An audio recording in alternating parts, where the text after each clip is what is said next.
NCP শুক্র রাষ্ট্রদিনে জন্ম নিছে। এনসিপি কি বলছে সেটার সাথে বিএনপি কি বলছে তুলনা হয় না। আর সংস্কারের নামে তো এটা একটা কালক্ষেপণ এবং সংস্কার একটা নিয়ে ঠাট্টা মস্করা করতেছে, সেটা তার দলের ব্যাপার। এখানে ফেসিবাদী কায়দা এই ধরনের এটা কি সংস্কার না, এটা কুসংস্কার। এটা তো কুসংস্কার, এটা তো সংস্কারের মধ্যে পড়ে না। তো এগুলোর সংস্কার নামে এটা একটা খেলা। আপনার এই জুন মাসে নির্বাচন কে পাগলে করতে যাবে? আমি তো করতে যাব না, আমি তো মে মাসে হিটস্ট্রোকে মারা যাব।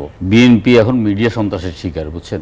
আপনার এই যে সংস্কার কমিশন তো 167টা প্রশ্ন আকারে উপস্থাপন করছে, 500টা প্রশ্নের তারা একটা কার্ড করেছে। সেখানে আবার বিএনপি, জামাতে পাশে এনসিপি শুক্র রাষ্ট্রদিনে জন্ম নিছে, যে দলটা এখন বাংলাদেশের রাজনীতি কোনো প্রাসঙ্গিক না, নিবন্ধনও পায়নি। উপদেষ্টা সহ, প্রধান উপদেষ্টা সহ তার প্রধান পৃষ্ঠপোষক, যে কারণে এখন এটা আলোচনার মধ্যে আসতেছে, অথবা আপনারাও বাধ্য হচ্ছেন এগুলো নিয়ে আলোচনা করতে, বুঝছেন। আবার পত্রিকাও লিখতেছে, এটা তো প্রাসঙ্গিক না। এটা তো এক ধরনের আপনার বলবো যে মিডিয়াও এটা অবিচার করতেছে বিএনপির প্রতি অথবা সার্বিক দেশের প্রতি। এটা এনসিপি কি বলছে সেটার সাথে বিএনপি কি বলছে তুলনা হয় না। এনসিপির মতো আরও 200 এনসিপি কি বললো তার সাথে বিএনপির বলাটা ম্যাটার করে।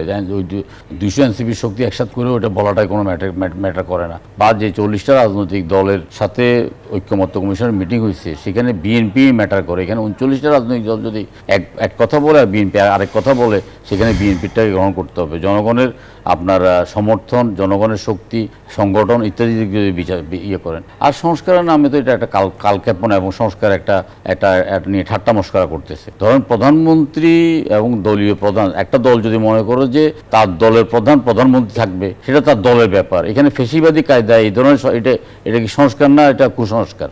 এটা তো কুসংস্কার, এটা তো সংস্কারের মধ্যে পড়ে না। একটা দলের পক্ষ থেকে আপনারা তো মতামত দিয়েছেন সেখানে, না এটা তো আমাদের দলের ব্যাপার। মনে করেন এটা আমাদের দলের ব্যাপার, অথবা আমাদের দল আগামী 100 বছরও প্রধানমন্ত্রী কে এটা হবে এটা আমরা চিন্তা করি না। এটা চিন্তা করবে বিএনপি অথবা আরও দুই একটা দল। তো সেখানে তাদের মতামতকে তো প্রাধান্য দিতে হবে। আর যে পরপর 2 বছর এখানে বাংলাদেশের অসংখ্য আপনার ট্রেড বডির রাজনীতিতে আছে, যে একজন সভাপতি পরপর 3 বার সভাপতি হইতে পারবে বা 2 বার সভাপতি হইতে পারবে, এরপর আবার 2-3 বছর গ্যাপ দিয়ে তিনি আবার হতে পারবেন। এখন এখানে বিএনপি যে কথাটা বলতে চাচ্ছে যে একজন প্রধানমন্ত্রী 2 বারের বেশি প্রধানমন্ত্রী হতে পারবেন না, এটা আমরা একমত।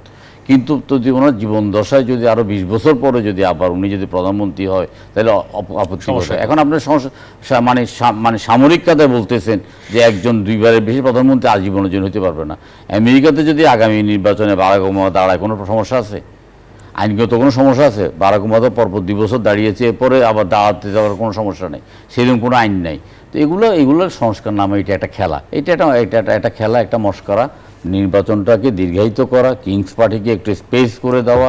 তারপর এখানে অনেক উপদেষ্টা আছে, উপদেষ্টাদের মধ্যে ক্ষমতার চেয়ারের লোক পেয়ে গেছে আপনার, তারা গান সেলুয়েট, তারপরে অ্যাটেনশন, তারপর পুলিশ, হুইসেল, বাঁশরি, এগুলো দিয়ে তাদের মাথার মধ্যে একটু আলো জ্বালে গেছে। এই আলো জ্বালার মধ্যে গণতন্ত্রটাকেই আমরা একটা হুমকি সম্মুখীন করতেছি। আমরা বলছি ডিসেম্বরের মধ্যে নির্বাচন। ধরেন সেই যদি আপনার ব্রিটিশ আমল থেকে ধরেন, পাকিস্তান আমল থেকে ধরেন, নির্বাচনের ইতিহাসের মধ্যে গত 100 বছরের ইতিহাসের মধ্যে জুন মাসে একবার নির্বাচন হয়েছে, তাও সাংবিধানিক বাধ্যবাধকতার কারণে। আপনার এই জুন মাসে নির্বাচন কে পাগলে করতে যাবে? আমি তো করতে যাব না, আমি তো মে মাসে হিটস্ট্রোকে মারা যাব। আপনার ফেব্রুয়ারি থেকে আপনার রমজান, তারপর এসএসসি পরীক্ষা, তারপর কোরবান, তারপরে হলো যে আপনার প্রচন্ড লু, আপনার নানা ঝড়, কালবৈশাখী, লু হাওয়া, এগুলোর মধ্যে কোন পাগলে যাবে নির্বাচন করতে?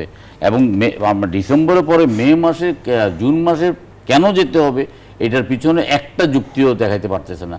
একজন আছেন আপনার বাংলাদেশের একদম শ্রেষ্ঠ স্বৈরাচার এখন, মানে শেখ হাসিনার প্রেতাত্মা, এবং শেখ হাসিনার কণ্ঠ তার কণ্ঠে ধারণ করতেছে প্রেস সচিব শফিউল আলম। সে বারবার বলতেছে জুন পর্যন্ত। অন্য কোনো উপদেষ্টা, অন্য কোনো কারো বক্তব্য আমরা এভাবে শুনতে চাই না। ডিসেম্বরে নির্বাচনে করার প্রশ্নে আমাদের 101টা যুক্তি আছে, এবং জুন মাসে নির্বাচন না করার পিছনে আমাদের 1001টা যুক্তি আছে, কিন্তু তারা একটা যুক্তি আমাদের সামনে দাঁড় করাচ্ছে না। এখন কথাটা হলো যে আমরা সব মিলিয়ে যা দেখতেছি, এই সরকার তো সম্পূর্ণ ব্যর্থ, একেবারেই ব্যর্থ, পুরো সরকারের বডি ব্যর্থ। এখন সরকার নিজেই বলতেছে যে আমি নিজে কনফিডেন্স পাচ্ছি না আপনার একটা নির্বাচন করার জন্য, কিন্তু উনি কনফিডেন্স পেয়ে গেছেন আপনার ওনার গ্রামীণ ইউনিভার্সিটি নেওয়ার ব্যাপারে কনফিডেন্স পেয়ে গেছেন, আপনার গ্রামীণ জনশক্তি এমপ্লয়মেন্ট নিয়ে বা আপনার ওই যে আদম ব্যবসার লাইসেন্স নেওয়াটা, ওইটার আপনার উনি ওটা পেয়ে গেছেন। তারপরে আপনার সাভারের 7 একর জায়গার মধ্যে আপনার হসপিটাল করাটা পেয়ে গেছেন। আপনার এই যে আপনার বিকাশের মধ্যে আপনার ব্যাংকিং করার একটা ইয়ে পেয়ে গেছেন, তারপরে আপনার ওনার 5 বছরের যে ট্যাক্স সেটা মকুব হয়ে গেছে, তারপর ওনার আপনার সমস্ত অভিযোগ তোলার মতো অনেক কিছুই তারপর যা ওনার যা যা প্রাপ্য ডক্টর ইউনূস সাহেবের 84 বছর বয়সে সবকিছু পেয়ে গেছে। আমরা খুব খুশি, যাক বাবা ওনার একটা অনেক স্বপ্ন ছিল, এখন বাবা আপনি তাড়াতাড়ি নির্বাচন দিয়ে একটু মানে কেটে পড়েন, আমরা সেটা চাই।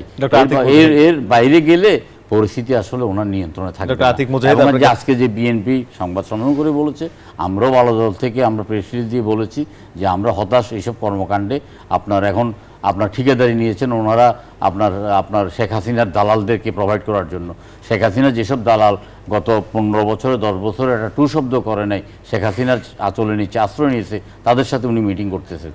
যারা তাদেরকে কওমি জননী উপাধি দিয়েছেন তাদের সাথে মিটিং করতেছেন। যারা গত 5 বছরে 1 সেকেন্ডের জন্য যাদেরকে আমরা রাস্তা দেখিনি, উনি তাদের সাথে মিটিং করতেছেন, উনি ওদেরকে পুনর্বাসনের দায়িত্ব নিয়েছেন। অর্থাৎ সেখানেও যারা রাজপথে আপনার লড়াকু সৈনিক হিসাবে নির্বাচন প্রতিহত করার আন্দোলনের মধ্যে ছিল, নির্বাচন বয়কটের আন্দোলনের মধ্যে ছিল, এবং এই ছাত্র জনতা গণ অভ্যুত্থানে যারা ছিল তাদেরকে আলোচনায় না ডেকে আপনার চিহ্নিত কয়েকজন ব্যক্তিকে ওনারা ডেকে একটা বিভাজন সৃষ্টি করার চেষ্টা করছেন।